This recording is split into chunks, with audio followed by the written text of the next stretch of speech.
Here we are at the 10th section of the information gathering section. This one will be addressing mapping the application architecture. Understanding the architecture of a web app is essential for comprehending its structure, its components, and also its interactions. This knowledge helps us identify potential attack surfaces and help us navigate through the application during our testing.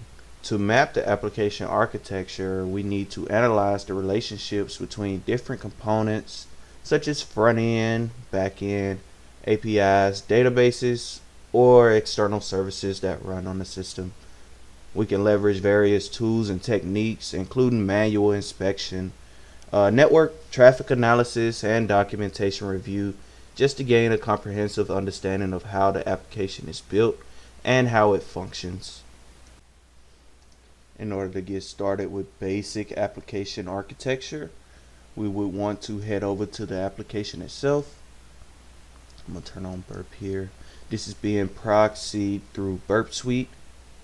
You want to open the developer tools and right click inspect or inspect element and try to navigate to the network tab. After navigating to the network tab, you want to observe the requested resources and their associated headers. Analyzing the server headers, you pretty much want to pay attention to the server headers in each response. This header often reveals the web server software and its version, which usually provides insight to the underlying architecture. Let me refresh this. Next thing you will want to do is take a look at the cookies. Cookies often reveal information about the backend systems as well. For example, a PHP session ID cookie might indicate that the application is using PHP. Or a JSession ID could also signify the use of a Java server. After analyzing server headers and cookies, you'd want to pivot into a network scan.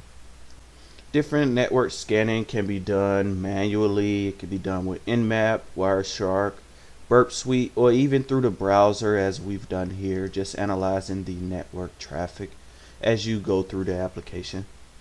Now when we do this manually, we can create a map on a notepad or a Word document just to keep up with the map of the application architecture. Doing this with Nmap, we'd want to open up Nmap here.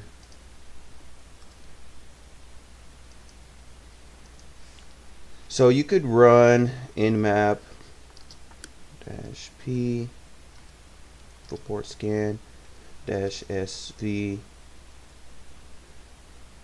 for versioning and point it to that main website.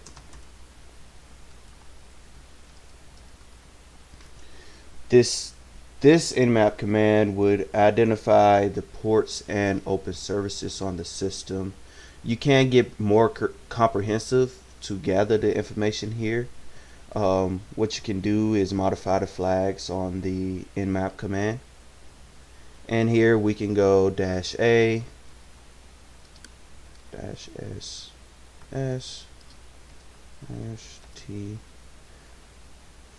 -t4. So what I did here, let's go verbose. What I did here was I went verbose on the Nmap command so I can see what is going on, get more detailed output. The -a kind of runs all test cases from Nmap with the built-in test scripts. The -s is the service scan that I introduced that modifies the Nmap script so that a stealth scan can be performed on this target. And when it comes to scanning with Wireshark, you just want to open up Wireshark and parse through the application and be on the lookout for what happens on port 80, port 443, or any other ports discovered on the application while you're interacting with it.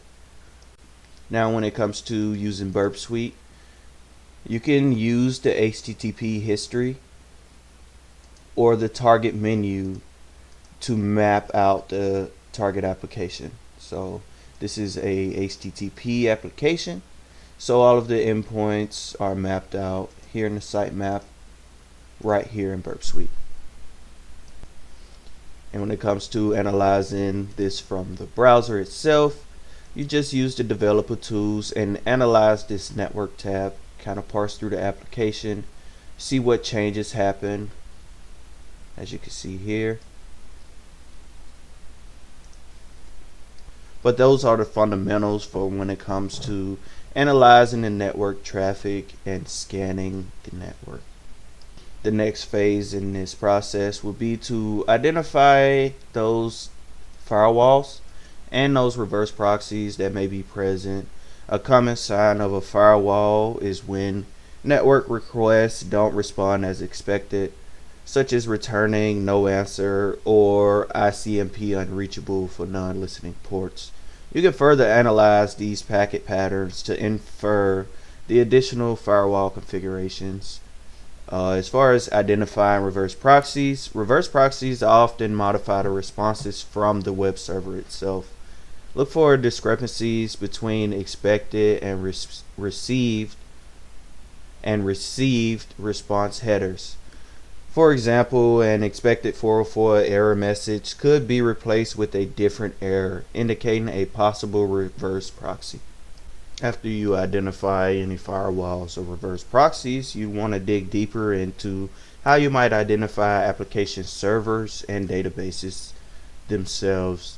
Recognizing application servers, usually unique headers or cookies, indicate specific application servers. For instance, you might encounter a CF Railgun header. It's a sign that the application uses Cloudflare's Railgun acceleration system. For identifying databases might not be directly visible, but you can infer their presence from the application's behavior and responses.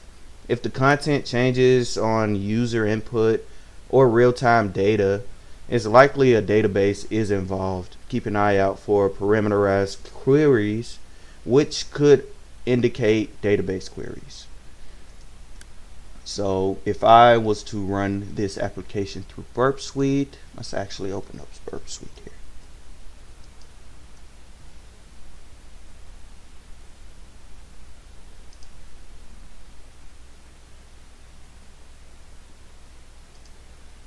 I'll refresh the page. I'm gonna go get that traffic. So I take my most recent history here, and I can tell that there's an API present, as it should be. I have main.js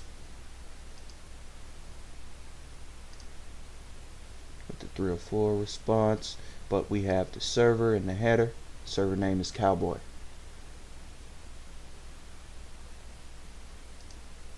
It's just a small example. Let's go through. There we go. Oh, there it is. Alright, so that's the root. Getting the root of the web page itself. Return the server Cowboy header, and we would have that application or that server name immediately from visiting the web page itself. Our goal here within this complete section of mapping the application architecture is to create an accurate map of the architecture itself. Each piece of information you uncover gets you one step closer to that goal.